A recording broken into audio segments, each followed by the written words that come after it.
2012년 2월 20일 밤 9시. 퇴근 후에 자신의 차량으로 가는 정 씨는 여자친구에게 문자를 보내고 사라집니다. 그리고 6일 뒤 한 통의 신고 전화. 여보세요. 신고자분? 저 119입니다. 지금 차에 불이 났어요. 신고 전화를 받고 소방대원들이 출동을 했는데요. 다행히 빠르게 진화가 완료되었지만 불이 꺼진 차량 트렁크에서 무언가가 발견이 됐습니다.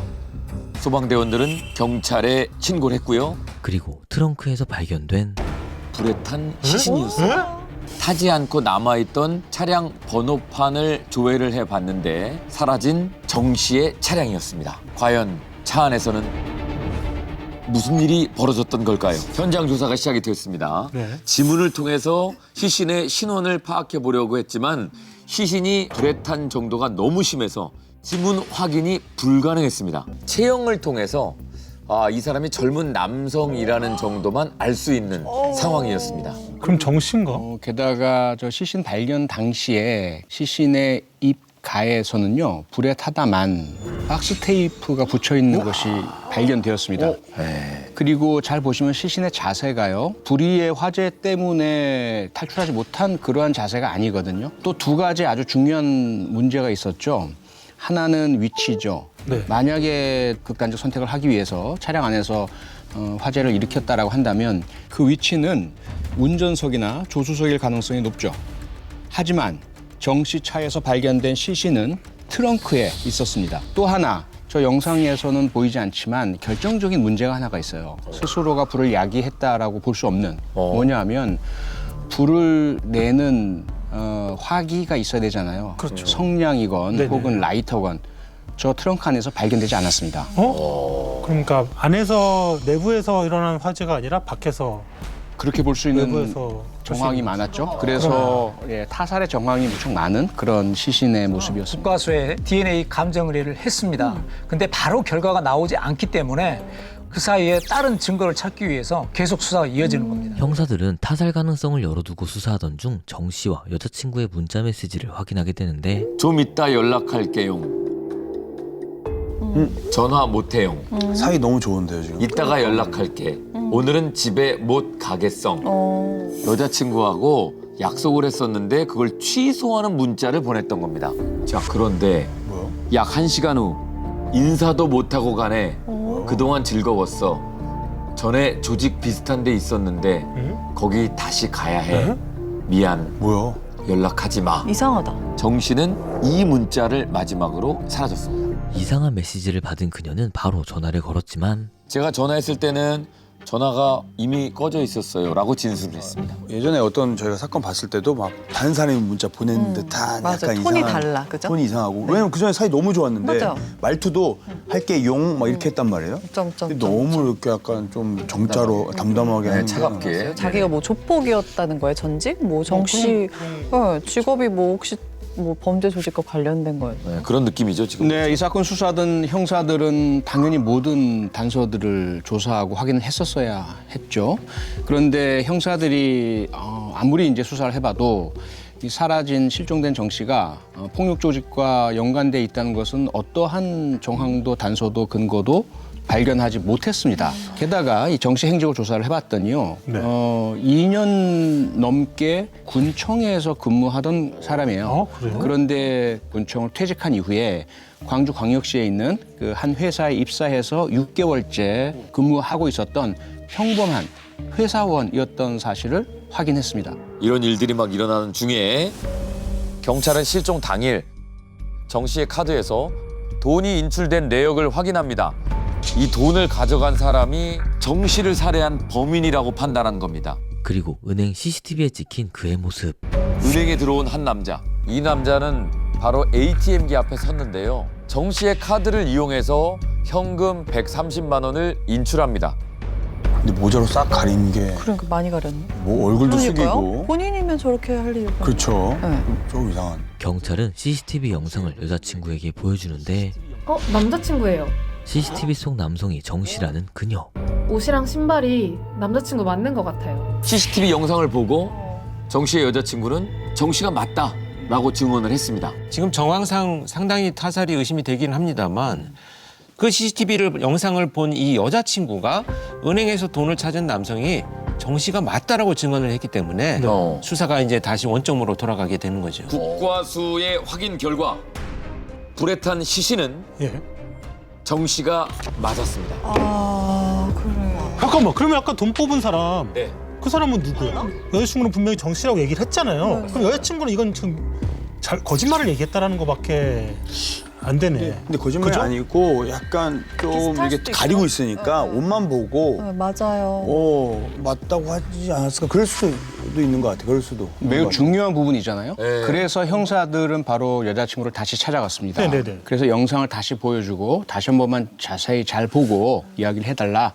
그랬더니 여자친구가 다시 한번 자세히 살펴봤더니 분명히 옷은 정 씨께 맞고 또 신발도 정 씨께 분명히 맞았고 그래서 정 씨라고 이야기했는데 그 전에 발견 못했던 게 뭐냐면 정 씨는 평상시에 모자를 잘 쓰질 않았대요. 그리고 또 하나가 저 화면에 보면 그 안에 외투 지퍼를 끝까지 올리고 있거든요. 네. 그런데 남자친구는 지퍼를 꼭 중간까지만 올리는 그런 습관이 있었다고 합니다. 그래서 자세히 보니까 남자친구가 아닌 것 같아요. 라고 진술을 바꿨습니다. 아니 좀 이상한데요? 왜냐면 평소에 모자를 안 쓰는 사람이 모자를 썼다는 것 자체가 처음부터 남자친구라고 맞아. 생각을 못 할 수밖에 없는데. 그때부터. 그 형사들이 부검 결과에서 정 씨가 누군가에 의해 살해된 것이라고 확신을 갖게 되는 결과가 나옵니다. 바로 매라는 건데요. 매. 이 매는 이 불이 타면서 발생하는 이 그을음 있잖아요. 검정 그을음이 살아있는 사람들이 호흡을 하기 때문에 이 매가 기도와 폐로 들어가서 시커먼 그 매가 발견이 됩니다. 그런데 이 부검 결과 정 씨의 기도에는 매가 없었던 거예요. 매가 없었던 거예요. 그럼 살해를 당한 이후에 그 다음에 이제 아까 너무 불탄 거죠. 정자세로 있어. 그래서 결국 이 말은 정 씨가 사망한 이후에 차에 불이 났다는 얘기가 되고요. 그리고 정 씨 폐나 이런 곳에서 질식했을 경우에 나타나는 울혈 그리고 일혈점이 관찰이 됩니다. 아주 작은 실핏줄들이 먼저 터지면서요. 이 눈꺼풀 같은 것을 뒤집어 보면 빨간 점들이 뿌려져 있는 것처럼 이렇게 점들이 나타나거든요. 그래서 일혈점이라고 하는데 이런 것들이 나타나면 질식의 상태에서 사망을 했구나라는 것을 추정하는 단서가 됩니다. 그래서 이런 것들이 나타나는 걸 보면 화재 전에 질식해서 사망했을 가능성이 높다라는 것이 이제 부검 결과고요. 또 하나는 이 정 씨의 손목과 발목이 박스 테이프로 누군가에게 결박당한 흔적이 남아 있었는데요. 이 정 씨가 사망하기 전에 누군가 정 씨를 강제로 제압을 해서 결박을 하고 질식해서 사망한 이후에 차에 불이 났다.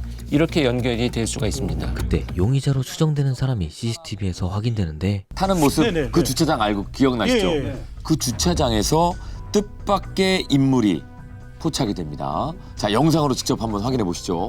자, 이 장면입니다. 아까 처음에 보여드렸죠? 예. 정 씨가 9시쯤에 퇴근을 합니다. 네네. 그리고 자기 차로 타요. 예. 자, 주차장을 빠져나가는데 정 씨가 주차장을 나가기 약 10분 전 상황으로 돌려봅니다. 이 주차장에서 누군가 차를 타고 나갑니다. 자, 이 차를 잘 봐주세요. 이 차가 조금 수상해요. 나갔죠? 그리고 우회전을 해서 저쪽 나무 있는 쪽으로 보이죠? 네. 저 주차장 바깥에서 섰어요. 예, 예. 네, 멈췄어요? 그리고 여기서 사람이 내렸습니다. 네. 그리고 다시 주차장 쪽으로 뛰어. 걸어왔어요. 예. 그리고 정 씨 차량 근처로 가는 한 남자의 모습이 포착됐습니다. 저 남성은 바로 정 씨의 회사 상사인 박 과장이었습니다. 네? 회사 상사? 같은 회사에서 재직 중이던 한 직원의 진술에서 상황을 파악할 수가 있었습니다. 정 씨와 정 씨의 여자친구 그리고 박 과장은 모두 같은 회사에 다니고 있었는데요. 이 세 사람은 놀랍게도 삼각관계였다고 합니다. 삼각관계? 심지어 유력한 용의자인 박 과장은 아내도 있고 아이도 있는 유부남이었습니다. 하는 것은 하나의 정황은 될 수 있죠. 그런데 형사들이 집요하게 수사하고 증거를 찾아냈습니다. 상황을 조금 더 말씀을 드리면요. 아주 유력한 증거를 형사들이 찾아냈는데요.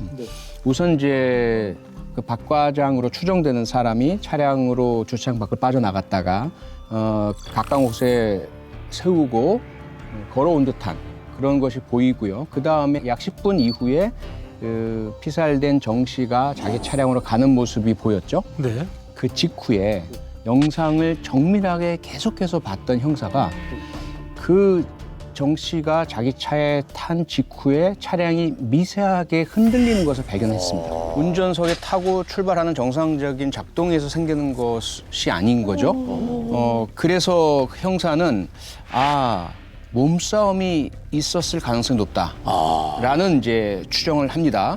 그리고 나서 결국 그 사이에는 다른 제3자는 아무도 없었거든요. 네. 박 과장으로 추정된 사람, 그 다음에 정 씨, 그리고 몸싸움. 그래서 일단 이 박 씨를 유력한 용의자로 지목을 하고 긴급 체포를 했습니다. 그 후 집중적인 압수수색과 수사를 진행하자 경찰이 결정적인 증거를 확보하게 됩니다. 여자친구가 정 씨로 오인했던 CCTV 속에 현금 자동 인출기 은행에서 돈을 뽑는 영상이 있었지 않습니까? 네네. 그게 이제 2월 20일 밤 10시 25분경인데요. 정 씨의 카드에서 현금 130만 원이 인출되던 그 시간, 그 장소에 박 과장의 휴대전화 위치가 그곳에 있었다는 사실을 확인해주고 있었습니다. 실제로 범죄를 저지른다고 생각을 했었을 때 네. 그럼 우리는 이제 하도 이런 걸 많이 보다 보니까 아마처럼 느끼는 거지 다른 본인들은 거기까지 생각을 못하는 거겠죠. 그리고 차량 방화가 일어난 26일 새벽 2시경 박 과장의 집 근처 주유소에서 휘발유를 산 카드 내역도 확인이 되었습니다. 어우야, 이게 뭐야? 그리고 그뿐만이 아니었습니다. 이 정 씨 차량에 방화가 일어난 시간이 새벽 4시 15분이었는데 새벽 4시 40분경에 이 박 과장이 살고 있는 아파트 CCTV에는 그가 귀가해서 현관불이 잠깐 켜졌다가 꺼지는 모습이 담겨 있었습니다. 정말로 살해했다면 동기가 있어야 되겠죠. 어떤 동기였을까? 그래서 계속 이제 박 과장을 대상으로 한 피의자 신문을 이어나갔는데요. 그 사이 이제 박 과장이 쭉 이야기를 합니다.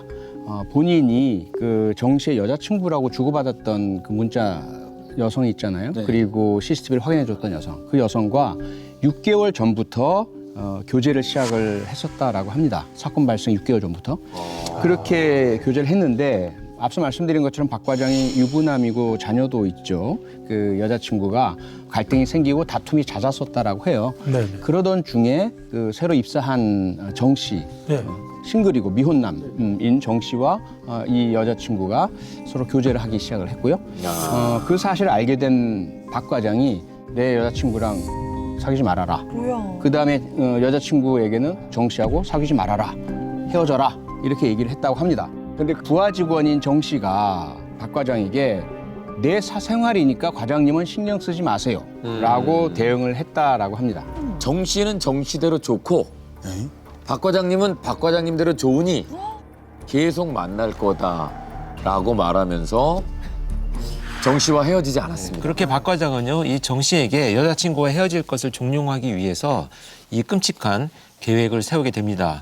사건 당일 박 과장은요, 케이블 타이와 박스 테이프, 목장갑 같은 이제 범행 도구를 미리 준비를 하면서 영상에서 보신 것처럼 퇴근을 하는 척하면서 차를 몰고 밖으로 나갑니다. 그리고 주차장에 숨어있던 이 박 과장은요, 정 씨가 자신의 차량에 탑승하니까 바로 따라서 올라타서 목을 조르고 케이블 타이로 손발을 묶어서 결박을 했습니다. 그 흔들림을 형사가 본 거죠. 이후 정 씨에게서 강제로 카드 비밀번호를 알아내고요. 현금 130만 원을 인출한 겁니다. 그 뒤에는 한적한 곳으로 정 씨를 끌고 가서 여자친구와 헤어질 것을 한 번 더 요구를 했다고 합니다. 여자친구와 헤어지라며 협박까지 하는 박 과장에게 정 씨는 책임질 능력도 없지 않느냐 이렇게 이야기하면서 여자친구와 헤어지지 않겠다고 말을 했습니다. 이에 격분한 박 과장은 박스 테이프로 정 씨의 입을 막은 뒤에 주먹으로 수차례 폭행을 했고 그 과정에서 의도치 않게 정 씨가 사망했다고 진술을 했습니다. 케이블 타이까지 이렇게 전문가처럼 준비를 했는데 준비한 거 자체가 의도한 거 아니에요? 그러니까. 뭐 죽을 만큼 때렸을 수도 그러니까. 있고. 네, 그럼에도 불구하고 박 과장은요, 체포된 후에 약 2시간 동안 정 씨는 자신이 죽은 게 아니다라고 범행을 굳고 부인했습니다. 그러다가 형사가 불에 탄 정 씨의 시신 사진을 내밀면서 왜 그랬냐라고 이렇게 물어보니까 그제서야 죽일 생각까지는 없었다라고 자백을 시작을 했습니다. 아니 사건을 은폐하기 위해서 인적이 드문 공원 주차장에 정 씨의 시신을 차량과 함께 유기했습니다. 그리고 다음 날 태연하게 회사에 출근까지 했어요. 자, 게다가 친한 회사 동료에게 누가 물어보면 어저께 9시 이후에 너 나랑 6번로에 있는 포장마차에서 튀김을 먹었었다고 얘기를 좀 해줘. 증언해줘. 이렇게 알리바이를 만들려고 했다는 사실도 드러났습니다. 불을 지른 시점이 조금 시간차가 있잖아요. 네. 시신 6일이 지난 뒤에 차량 안에 자신의 머리카락 등이 좀 떨어져 있을지도 모른다는 두려움이 생겨서 휘발유를 들고 가서 이제 방화를 한 겁니다. 그러면 130만 원은 왜 인출을 했던 거예요? 그 진짜 꾸며내려고요? 그 이유가 정말 기가 막힌데요. 경찰이 물어보니까 박 과장이 한 말은 뭐냐면 그동안 자신이 피해자 때문에 받은 정신적인 스트레스를 보상받기 위해서 인출했다라고 주장하는데요. 이건 그야말로 말이 안 되는 주장으로 보이고요. 확실한 객관적인 증거나 단서랑 연결지어 보면 문자를 보냈잖아요. 조직이 간다, 뭐 어쩌고. 그리고 그 피해자 옷을 입고 가서 현금을 인출하고요. 그건 결국 피해자가 이렇게 돈을 인출해서 조직에게 돌아갔다라는 시나리오를 만들기 위한 일환으로 보여지고요. 또 다른 측면으로 보자면 나중에 결국은 발견될 수밖에 없는 장소에 피해자의 차량을 방화하고 그 안에 시신이 있었잖아요. 네. 그건 결국은 이렇게 해서 130만 원을 인출하면서 이거는 강도가 저지른 범행으로 경찰이 수사하게끔 수사 혼선을 야기하기 위한 그런 행동 둘 중에 하나로 보여집니다. 그런데 그렇게 이야기하면 자기가 죄질이 나빠지고 형량이 높아지니까 가장 자기 딴에는 꾸며낸 그럴듯한 변명거리가 그쵸. 그런 자기의 어떤 보상 뭐 이런 것이었던 것으로 보이는데요. 더 기막힌 사실이 또 있어요. 사실 카드에서 인출한 130만 원을 가지고요. 여자친구와 고급 레스토랑에 갔습니다. 가서 식사를 했고요. 그 다음에 현금 중에 50만 원을 따로 챙겨뒀다가 여자친구에게 줍니다. 그 여자친구에겐 딸이 있었어요. 그 딸에게 용돈이라면서 16만 원을 줬고요.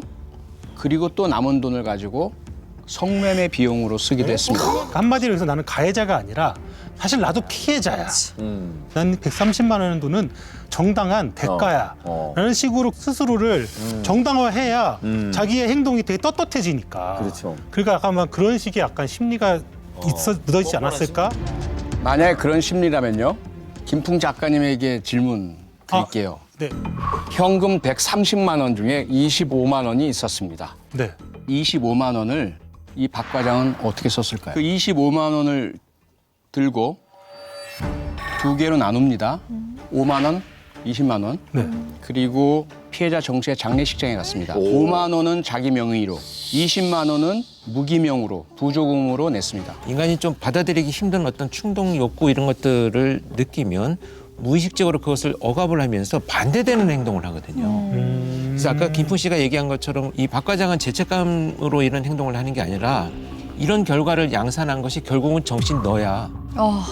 그래서 피해자 탓이라는 원망과 분노를 표출을 해야 되는데 이것을 다른 방식으로 표현을 하는 겁니다. 그래서 무기명으로 돈을 준다라고 하는 것은 그와 가족들한테 사실 심리적인 공격을 하는 거예요. 자기 나름대로의 합리화를 하면서 그런 심리적 변화에서 나타나는 행동이다 이렇게 보여집니다. 처벌은 어떻게 됐을까요? 네, 박 과장 결국 강도 살인, 시체 유기, 방화 등의 혐의로 기소가 됐고요. 검찰은 박 과장에게 무기징역형을 내려달라고 구형을 했습니다. 1심 재판 선고 공판이 열렸고요. 재판부는요, 이 박 과장 피고인이 자신의 범행을 은폐하기 위해서 피해자의 시체를 불태우기까지 한 점, 이건 불리한 정상, 즉 가중 사유로 인정을 합니다. 하지만 피해자의 사망을 의도했다고 단정할 수 없는 점은 유리한 정상, 감형 사유로 인정을 했습니다. 그래서 징역 20년형을 선고했습니다. 그런데 이 징역 20년형에 대해서도요, 이 피고인 박 과장 너무 무겁다고 법원의 판결에 불복해서 항소했고요. 또 항소 결과에도 불복해서 대법원 상고까지 했습니다. 하지만 결국 징역 20년형이 확정되었습니다. 근데 사망을 의도했다고 단정할 수 없다라고 감형이 된 거거든요, 지금. 자, 다만 이제 오해하시면 안 되는 것이 법원이 살인이 아니라고 본 것은 아니에요. 그러니까 문제는 뭐냐면요. 법의학적 부검 소견은 화재 직전에 사망했다, 질식사의 소견이다까지만 밝혀낼 수 있었지 그 행위가 사망의 고의를 가지고 행했다라는 것은 입증을 못한 거죠. 목격자도 없죠. 그리고 본인은 극구 살해 의도가 없었다고 주장을 하죠. 그런 점들 모두 종합을 해서 미필적 고의에 의한 강도 살인이라는 것은 인정을 했기 때문에 징역 20년형을 선고했다라는 것이고요. 그 부분은 좀 오해는 안 하셔야 될 것 같습니다. 이 사건에 대해서 세 분은 어떻게 좀 생각을 하십니까? 박 과장의 그 심리나 욕구, 충동 등은 그냥 쾌락 욕구입니다. 그렇죠. 사랑이 아니죠. 여자친구라고 부른 그 대상자를 인격체로 보는 것이 아니죠. 자기의 소유물, 성적인 대상 이렇게만 보고 있었던 것이고 그러한 어떤 왜곡되고 비뚤어진 집착, 소유욕, 또 쾌락 욕구 때문에 한 사람의 생명을 앗아간 그야말로 파렴치하고 인면수심의 범죄 행위인데 법정 최고형을 내리지 못하는 이런 상황이 저는 무척 안타깝다.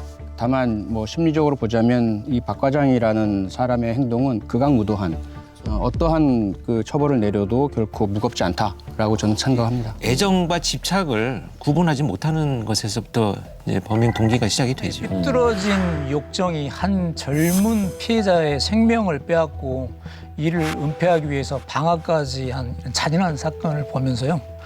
살인범 박 과장이 이제 한 출소하려면 한 6년 정도 남은 것 같습니다. 계산해 보니까. 근데 그 남은 형기 동안 제발 반성하고 새 사람이 돼서 출소했으면 하는 바람입니다. 작년 6월 서울시 영등포구 한 토스트 가게 앞. 매장 앞에 지금 60, 70대 남성들이 모이고 있는데 지금 길가에서 담배를 피우고 있습니다. 위를 자꾸 보시지? 근데 이제 이 토스트 가게 안으로 담배 연기가 들어오기 시작합니다. 사장님은 남성들에게 양해를 구하지만 그때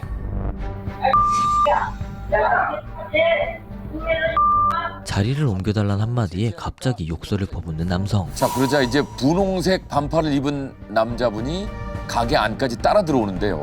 입에는 담배를 물고 있습니다. 잠깐만, 저거 지금 담배 불이 붙어 있는 상황이거든요. 담배로 예 얼굴에 갖다 대고 위험한 행동을 저걸. 막 위협을 합니다. 너 주인이야? 안 해. 이거 내 땅이었어. 갑자기 이 가게 땅이 내 땅이었다. 어쩌라고? 근데 지금 아니시면 네 아버지가 내 후배야. 어머머머머. 이 가게 사장 아버지가 자기 후배라면서 고래고래 소리를 지릅니다. 이 와중에 제일 처음에 욕을 했던 이 파란색 반팔 남자분은 이걸 또 촬영을 합니다. 촬영을 하고 있네요. 아이고야. 그리고 이 토스트 가게는 중학교 근처에 있었는데 이 중학교 학생들이 손님으로 와 있는 상황인데 학생들이 진짜 놀랐어요. 그렇죠. 이렇게 정말 죄송합니다. 네, 그래서 사장님이 이제 양해를 구해요 중학생들한테. 뭘 죄송해. 근데 또 밀고 들어와서 그래. 어머. 이 가게 안을 난장판으로 만듭니다. 자 급기야. 네. 이제 발로 걷어차기 시작합니다. 옆구리를 주먹으로 치기 시작합니다. 야, 그래. 저분 그의 폭언과 폭행 수위는 점점 더 심해져만 가고 40대 사장님은 그냥 맞고만 있는데요. 112 신고를 머리를 막 잡고. 네. 자 뒷머리를 붙잡고. 머리를 많이 잡았어. 참으신다. 어떡해. 네. 지금 저 파란 반팔 남자는 말리는 게 아니고 둘이 합세해서 40대 사장님을 계속 몰아붙이고 있습니다. 아, 이거 진짜 이러면 감옥 가는데. 아유. 5년만 젊어 되게 생겼어. 폭행과 욕설은 끝나지 않고 있습니다. 심지어 이건 거의 뭐 성추행입니다. 야 이걸 뺏겨서 저기 달려. 저기 달았네. 저기 달려. 그리고 이 상황이 그저 재밌다는 듯 웃고 있는 일행. 이때 가게에 토스트를 사려고 오는 손님을 돌려보내는데 어딜 들어와 하면서 왜 저래? 손님에게도 욕설을 합니다. 야, 되게 진짜 저 아저씨 심심한가 안 봐, 되겠다. 진짜. 왜 저러냐. 야, 감옥 아니 가야 근데 왜 진짜. 일방적으로 예. 이렇게 계속 또 막고 계시지? 맞고 있어야죠. 해주면 아니면 안 또 돼. 쌍방이 되니까. 결국 경찰이 출동을 했고요. 상황은 일단락이 됐습니다. 종료가 됐어요. 그런데 약 3개월 후에 가게 앞을 지날 때마다 아까 그분들이에요. 가게 안을 계속 쳐다보고 어머머머. 그리고 이분은 석 달이 지났는데도 같은 목장으로 뭐 말린 사람을 갖다가 폭행 신고를 해가지고 조사받자면 되는데 나 무고죄로 신고하려고 그래. 네? 무고죄로 신고를 네, 한다고요? 무고죄로 신고하겠다면서 찾아왔습니다. 어린 아이들 막 혼내드는 것처럼 그렇게 요즘에 안 하지만 막 머리 잡고 이렇게 막 성추행까지 그렇게 하는 게 수치심까지 느꼈는데 엄청 잘 참으신 거고. 네. 그러니까요. 끝까지 참으셨어요. 정신적으로 받은 충격도 심하신 데다가 실제로 이 가해 남성이 가게 사장님 얼굴에 들이댄 담배가 이 사장님 미간에 닿기도 했습니다. 아 진짜요? 네, 더 큰 피해로 이어지진 않았지만 자칫 화상을 입거나 그래요. 눈에 막 담배째가 들어갈 수도 있는 그런 아주 아찔한 상황이기도 했다고 하네요. 평소 가해 남성들이요. 가게 인근 기원에 단골 손님들과 원장이 있네요. 아. 몇 번 가게 앞에서 저렇게 담배를 피우는 것이 불편했지만 그동안 사장님이 나이가 드신 분이니까 그동안 별말 없이 꼭 참고 지냈었는데 사실 여기는요. 이 건물 자체가 저 위치가 중학교하고 불과 30m 거리에 있는 장소입니다. 네. 그래서 저기는 명백하게 우리가 정의되어 있는 금연 장소입니다. 그렇죠. 그리고 전날은 담배 연기가 유독 심하게 들어온 데다가 영상을 보신 것처럼 어린 중학생들이 지금 식사를 하려고 대기를 하고 있어서 아이들한테 너무 해로우니까 그렇죠. 가서 정중하게 얘기를 한 건데 그때 남성들이 이렇게 화를 내면서 욕설과 폭행을 하고 이 불붙은 담배를 심지어 얼굴에 들이대고 성기까지 움켜잡는 일들을 했잖아요. 이거는 사실은 명백하게 강제추행입니다. 이건 성범죄입니다. 그래서 이게 처벌이 돼야 된다고 생각을 하고요. 남성성을 훼손을 하는 행위입니다. 그래서 굉장한 수치심을 주거든요. 그래서 수치심을 줘서 무력화시키고자 하는 옛날에 있었던 일들인데 그런 어떤 이제 동네 이제 깡패나 양아치나 맞아요. 그들이 했던 어떤 행동들이랑 되게 뭔가 어떤 어서 저런 걸 봤는데라는 느낌이 들었는데 네. 그분들이 나이가 드셨구나. 그런데 예상치 못한 일이 벌어졌습니다. 기원이 가게 앞에 있기도 해서 계속 마주치는 상황이 발생한 거죠. 그게 이제 불편한 상황. 네, 그래서 이 토스트 사장님 말에 의하면 이 마주칠 때마다 가해 남성들이 사장님을 째려보거나 고압적인 태도로 사과한다면서 막 가게 안까지 들어오기도 하고 이 사건이 있은 이후에 무려 9주 동안이나 정신과 치료를 받았는데 이런 상황이 계속 반복이 되니까 치료에도 뭐 차도가 보이질 않고 결국 사장님은 말로 좋게 풀어보자는 생각으로 먼저 기원에 찾아가서 화해 손길을 내밀기도 했답니다. 선의를 가지고 오히려 피해자가 가해자들에게 화해를 요청하면서 찾아갔는데 네. 그 피해자분이 문전박대를 당하셨어요. 네가 뭔데 여길 찾아오느냐. 나를 고소하면 가만 안 두겠다. 이런 이야기까지 하면서 문전박대했고요. 그리고 심지어 저 3명 중에 1명은 나중에 가게를 찾아와서 영상에서 보셨다시피 무고죄로 고소하겠다라는 그런 협박까지 하고 갔다고 합니다. 저 3분은 계속해서 저 토스트 가게 앞에서 담배를 계속 피는 흡연을 계속하고 있고요. 갈등은 그래서 현재까지도 계속 중이라고 합니다. 가해 남성들은 도대체 어떻게 됐을까요? 네, 사장님 얼굴에 담배를 들이대고 성기를 움켜쥔 네. 가해 남성 A씨는 특수 폭행 혐의로 그다음에 사장님 목을 조른 가해 남성 B는 폭행 등 혐의로 지금 기소돼 현재 재판을 받고 있습니다. 만약 사장님이 가해 남성들과 합의하지 않는다면 가해 남성 A는 징역 8월에서 1년 2월 정도의 실형이 예상이 되고 가해 남성 B는 벌금 500만 원 또는 징역 6월에 집행유예 1년이 예상됩니다. 중국 광저우 길거리에서 싸우고 있는 사람들. 중년 남성과 지금 저 동그라미 친 부분 보이죠? 네네. 요 두 사람은 부부입니다. 아들과 함께 남편의 불륜 현장을 급습한 상황입니다. 네, 그래서 지금 아들로 보이는 남자가 불륜녀로 보이는 여자를 때리고 있는 거예요. 아들이 불륜녀를 때리자 아빠가 아들의 뺨을 때렸습니다. 심지어 아내까지 폭행하기 시작하는 남성. 그러니까 아들이 이때부터는 이제 아빠를 공격합니다. 당연하죠, 그러면. 네. 왜 아빠고 아빠를 막 그러는 두들겨 거였어? 패기 시작합니다. 무슨 일이야? 네. 자, 싸움은 지금 뭐 난리가 났어요. 아빠하고 아들이 지금 뭐 길거리에서 넘어져서 싸우고 있고 아내는 이제 불륜녀하고 싸움이 났습니다. 경찰들이 출동을 했는데 말리진 않습니다. 그냥 지켜만 보고 있어요. 그야말로 엉망진창입니다. 네, 이거 뭐 동네 창피해서 이거. 네. 그런데 여기는 반전이 하나 숨어 있습니다. 남편과 바람을 피운 불륜녀. 네, 이 여성은 사실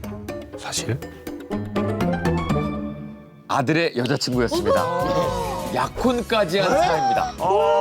곧 아내가 될 상황입니다. 아니 어떻게 이래요? 아버지, 아들, 어머니의 MMA라는 제목으로 MMA 격투죠. 아들이 약혼이라는 사실이 이제 함께 알려지면서 네티즌들이 아들이 가장 비참한 사람이다. 그렇지. 네, 사랑과 가족애를 동시에 잃었다. 뭐 이런 반응을 보여주고 있다고 합니다. 서사가 좀 궁금하긴 하거든요. 요거는 형사의 관점에서 한번 여쭤보는 어떻게 된 건가요?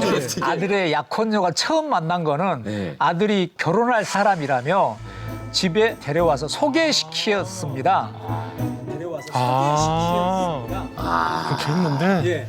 그리고 난 뒤에 아버지가 아들의 약혼녀에게 개인적으로 계속 연락을 한 겁니다.